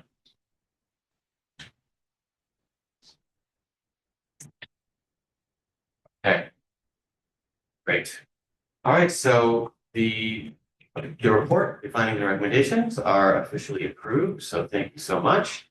And yeah, congratulations to members of the FOG if you're here or listening. And much appreciation to all the hard work that went into this. I was a part of this FOG, and I know we put a lot into it, had a lot of really good conversations. And it's great to see people work. Was there any remarks you want to offer on this? Just a big thank you to everybody, and also on this one, really want to do a shout out to the analysis group, Sue Tierney, Paul Hubert, and their teams. They actually worked with us for the past 18 months on a pro bono basis and did a ton of the analysis, the assessment. They did quantitative analysis, so the tremendous amount of work and effort to have 2 real experts, leaders from utility regulation to actually help lead this was pretty tremendous, and to recognize their work, their effort. They're going to huge shout out to Sue. Absolutely. Incredible resource. Yeah. And we no longer have them as a resource, just like Exactly. Okay, so we are gonna in just maybe 5 minutes or so, I think, go into talking about the new FOG. But before we do that, and we kind of had a little preview of this conversation actually from Senator Barrett and others a minute ago. Go to the next slide. Maybe I can do that. Want to pass this? Yeah, great. Great. Okay. So just in terms of what's next, we are going to be posting these final reports to the OET website. OET is going to share with the broader administration. And then, as Melissa mentioned just a few minutes ago, we're going to hold informational webinars, the goal being to review and provide details on these findings and recommendations, right, including what we did to get to them, what they in fact are. Those will be recorded and posted to the website. But we've already heard a couple suggestions from folks around what you would like to see us do to get the word out around these, publicize them. But we did just want to open it explicitly for any additional suggestions that you have. So we heard from the senator, there's a near-term need here potentially for some education and publicizing. What else? Other ideas or suggestions that anyone might have? Floor is open. Yeah, great.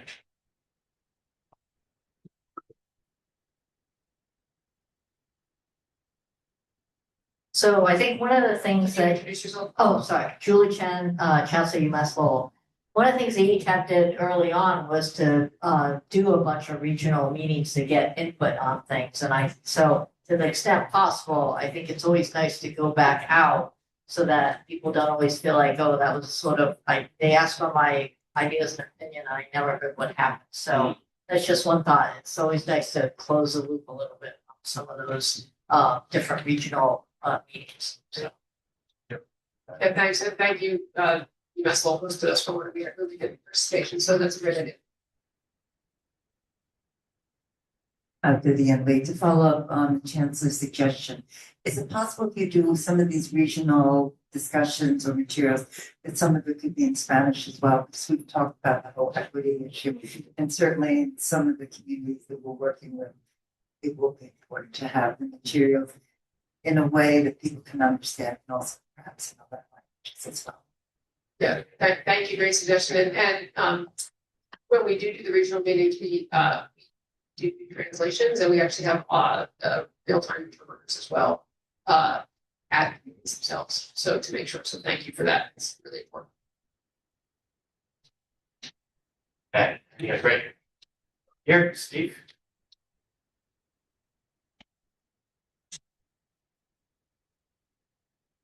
Just one detailed question on, these are going to be made public. The question is when, and the big question I have is, what can we members here do relative to talking to other people and letting people know about this and the implication? Quite frankly, my feedback is, to the extent that some of these recommendations could have an impact on the thinking of senators and decision makers, obviously we agreed not to talk about it until it was official.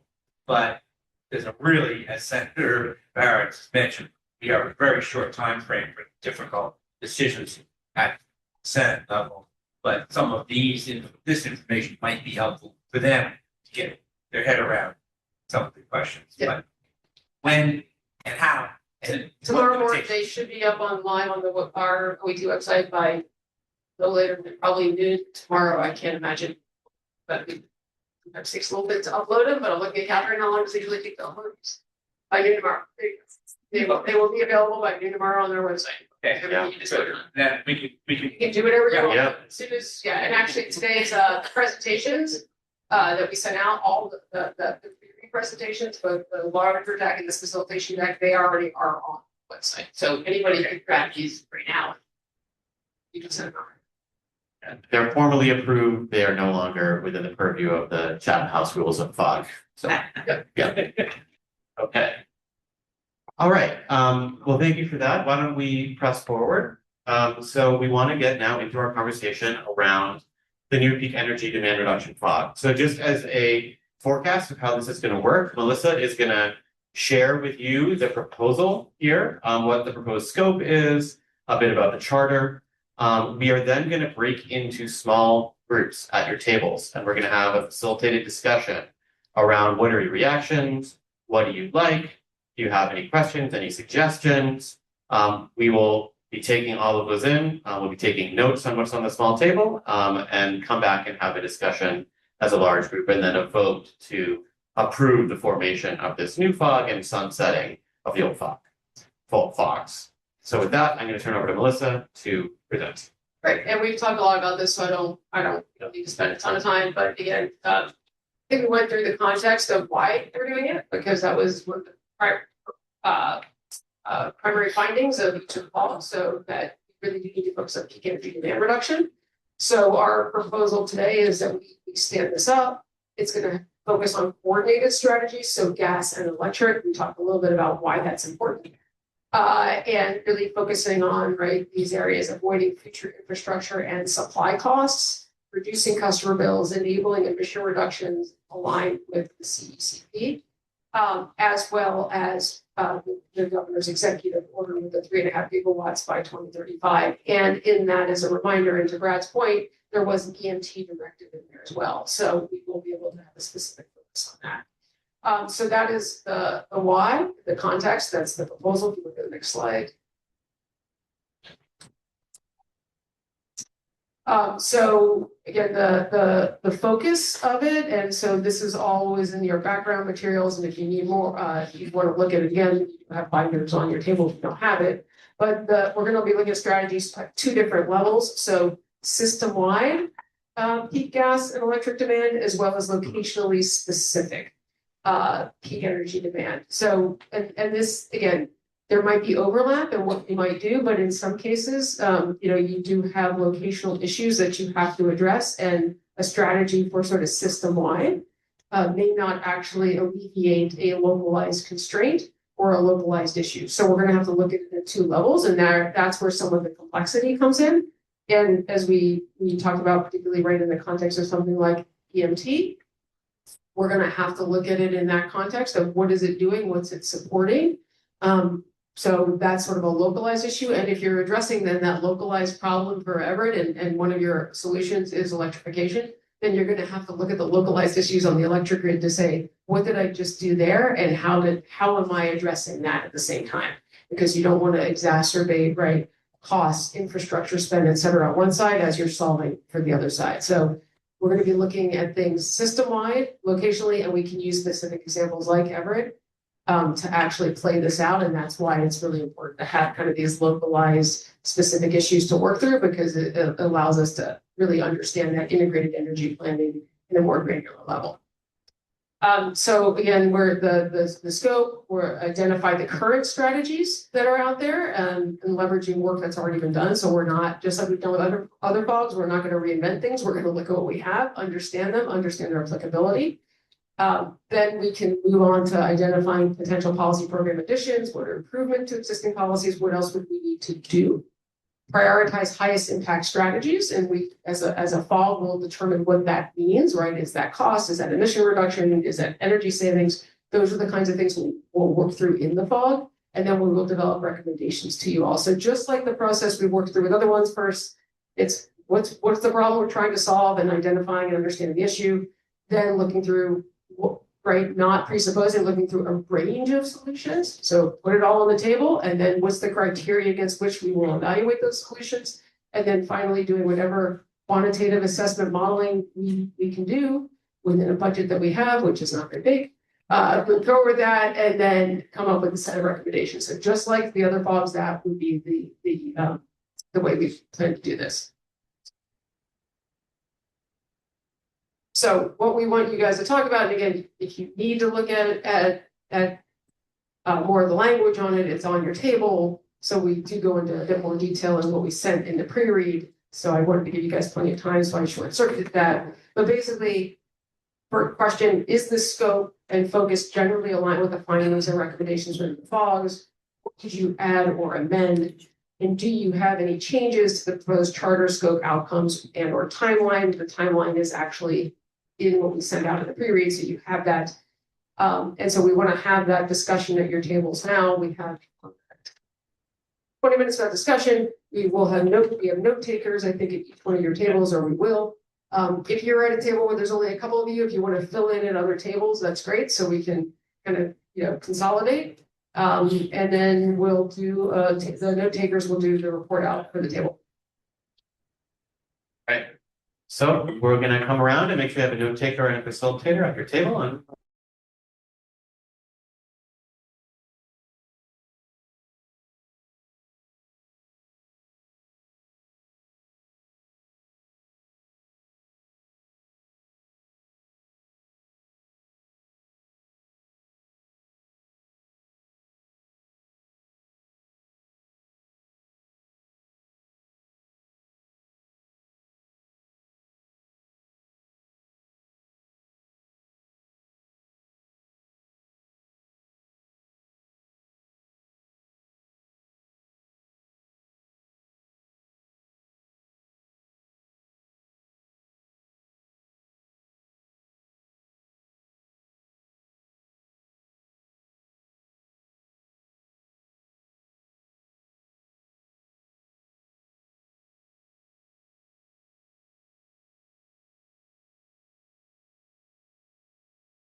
Okay, so we want to ask folks to wrap up your small conversation. We're going to bring it back to the front of the room. Okay.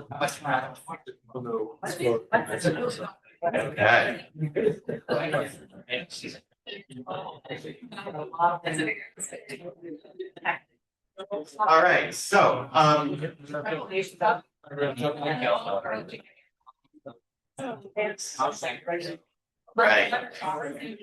I need my little clinking of the glass. Get attention up here. All right.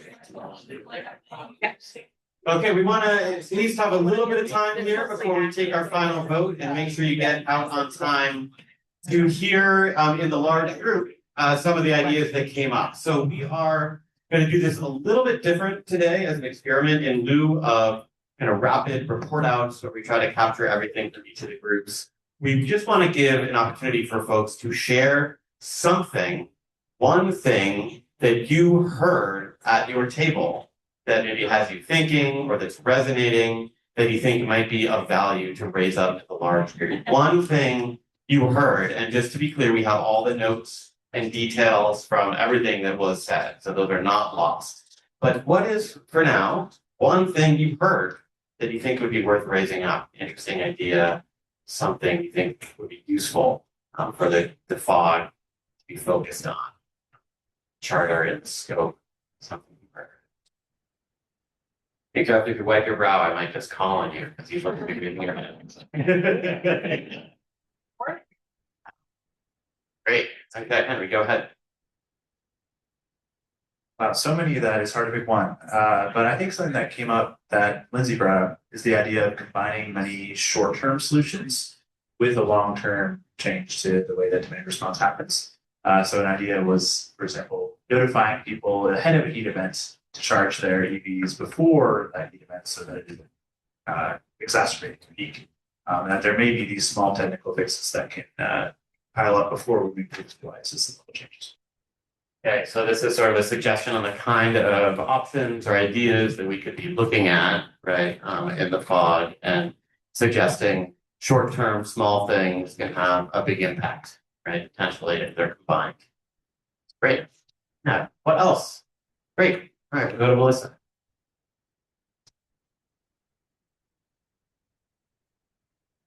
So again, a lot of great discussion, but I think the one thing I just want to lift up is we had a good conversation about workforce needs and making sure that as we're going with this, but communicating the fact that we talk about peak demand reduction, et cetera, it doesn't mean we're not going to build things. We are going to still need to build things both on the electric side, right? We're going to probably build more things on the thermal network side, right? So there's going to be work. Again, as we go through this, we need to look at the workforce implications and the job implications on the side of it. Yeah, so something like both sort of a analysis piece of what the FOG should be looking at, potentially also a messaging piece, right, around what this actually entails, right, from a workforce perspective. Is that a hand or just a stretch? Okay, again, you got to be careful. I'm like running a Texas like bidding process here, right? Texas auction. All right, there you go, Pedro. Hey, so I think one thing that stood out here is the question on what this group can do in addition to other forums that are having similar discussions, either based on the participants here or the ability to go into not just providing recommendations, but looking at specific case studies or doing the modeling and the math out for a specific solution and taking this a little bit further, leveraging the stakeholders that are part of this process and adding more information and decisions to all the other forums that are having similar discussions. So great. I'd love to hear a little more. So the idea of kind of making sure you're connecting to other forums on the state that are talking about demand reduction, any particular ones that were of note? Go ahead, yeah, Caroline. So we were talking, for example, we've got the GMAC, there's the IEP working group, there are a number of different working groups around, but they're all kind of honing in on maybe the same hypotheses. So it's like, what can we do to make that additive? Or Julian suggested taking AI to get that output together so it can be consolidated. We aren't going to a lot of different groups and saying the same thing. And then taking that into something that's actually tangible and concrete. rather than necessarily continue to debate concepts in different places and still running into the same barriers. Great. So, I mean, I'm hearing an advice, and as we think in concrete terms around the scope of this, making sure we're checking in with those other groups. What are they doing? How is this additive, right? How can we make sure that we're not repeating work, right? But also filling in the important gaps, right? And what's not being tackled elsewhere. Great. And maybe also sort of sharing back with them what we do come up with in a meaningful way. Great. Thanks. Vivian. Great. So I want to talk a moment on process. We voted today on 3 items, right? Yeah. And they overwhelmingly passed. But what you showed on the screen were the questions and the concerns, some opposition. And I thought that was very transparent. In other words, you didn't just ramble through, we're going to vote on these 3 things and we're just telling you the good side. You actually made a point of telling us why people have reservations, right? I think that's a good thing. I think that's transparent. And even in spite of that, people in the room, the majority, voted for it. So I would encourage you to, again, give all points of view, the opportunity to be, shown. And in fact, the way you did it for the process today, I thought was excellent. You highlighted people who have reservations or abstaining and such. You didn't hide that. And you share that with everyone. And we all have a chance to speak. And I would encourage you as we move forward with the next one to do the same. Great. Yeah, super helpful and appreciate the feedback, Vivian. Thank you. All right, I want to make sure we hear a little bit from all the tables. Would someone at this stage, is there a key takeaway you want to share? Something that really rose up? Yeah, Mike, go ahead. Our conversations kept coming back to, I think, customer issues, and we span the whole spectrum of customers, ranging from talking about the large institutions to the state, to public housing, to residents, and noting all the opportunities and challenges that will pop up there, and recognizing the need to kind of get information to be shared amongst different customer classes, amongst different utilities in terms of the state of the infrastructure, when certain customers are going to be making decisions. So everyone can start to work together to start making the best decision based upon sort of locational constraints or sort of energy needs at any specific time. And I think one issue that I raised at the very end, because it has been popping up in some conversations recently, is there is some targeting that does happen at the commercial scale, but not as much that happens at the residential scale. So is there an opportunity for enhanced incentives in an area where you might have a grid constraint or a leaky pipe that might need some kind of void replacement opportunity? What can be done to kind of give enhanced incentives or differentiate incentives to the residential customer class to get more participation in these programs, to have them recognize that they are playing a role in shaping the energy infrastructure. Great. So looking at the customer perspective and a specific suggested option or alternative to put on the table around targeted incentives and particularly constrained nodes. Great. Actually, there was a similar, I wonder, sort of at our table, we had an interesting conversation around a similar set of ideas. I'm wondering, Jeremy and Amy, do you guys want to share sort of the 2 sides of this we came up with? Yeah. Amy, do you mind? So Amy's going to talk about the top down, right? And Jeremy's going to talk about bottom up. Okay. So top down.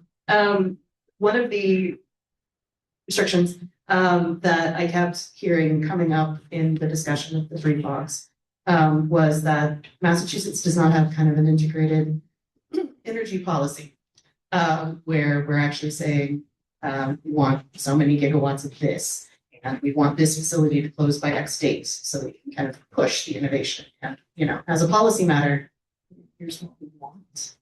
A lot of other states do. We used to, stopped it with restructuring.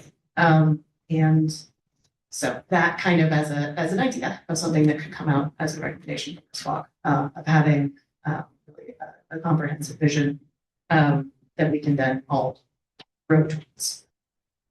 Thanks. And yeah, Jeremy had a complementary but different suggestion. Yeah, I mean, I think one of the things we talked about on the similar to what you said, Spruce, is are we finding those nodes where there's a specific constraint or specific value to the energy system that sort of punches above its weight, and we can solve the problem there and then extrapolate that to sort of the Commonwealth as a whole. So that's sort of an echo of what was just said across the room. Yeah, so find a couple particular geographies, sort of do a granular analysis of what an integrated approach would look like and extrapolate from there. Great. And yeah, thank you for reminding me that there is a group online. Yeah, so Catherine, go ahead. What rose up in your conversation? Well, I'm just going to get it started and I might see if I can get Murray to step in and finish it up. But we also talked a lot about the importance of coordinating with these other GMAP and other groups that are talking about very many of the same things. And I think I just would add that our group would like to see this FOG sort of push it a little further because we don't, we're advisory, we don't have any regulatory restrictions. We may not have as much authority, but we do have the opportunity to have influence. And so if we could push it further and add value to what the other groups are doing, that would be important. Murray, are you still with us? Because I know a lot of people had to drop off. Because you made a point at the end that I thought was worth raising. I'm here. Great. Could you just talk about what you suggested at the very end?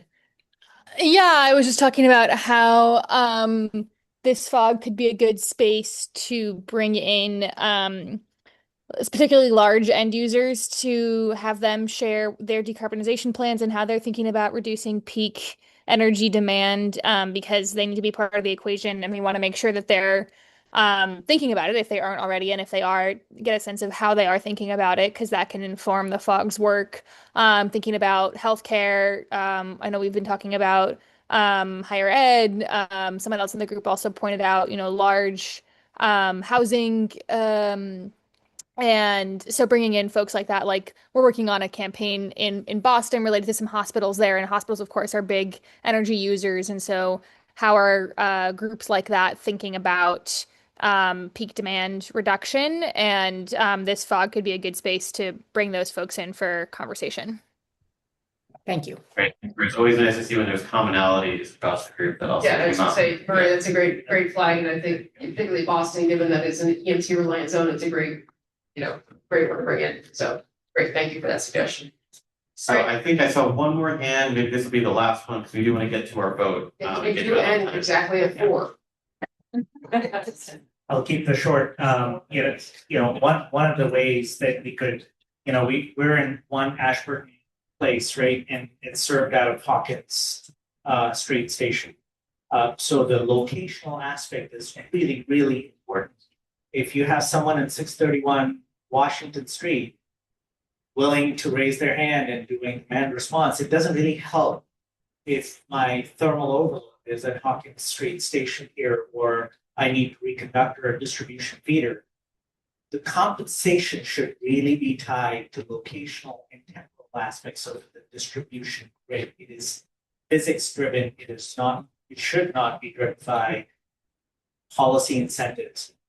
Secondarily, we have energy efficiency program today where decarbonization goals are part of what the program is set to do, i.e. deployment of air source heat pumps, deployment of EV managed charging, deployment at scale by volume, right? That construct, if it's fundamentally shifted to saying, I have a thermal overload on Beacon Street or Charles Street, and I need to upgrade distribution infrastructure. So I'm going to direct my demand response program in energy efficiency to that street. I have a non-pipe alternative need. I have a pressure problem on a street, Washington Street. I am going to direct my air source heat pumps or electrification options on that street to reduce gas demand. That is how we should be thinking. We have existing funding mechanisms. And so when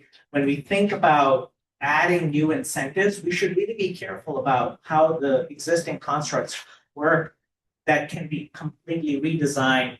Lastly, I will just mention, for those of you not aware, today at 1900 hours, ISO New England will hit a peak of 22 gigawatts, which is 4,000 megawatts lower than last year's peak demand.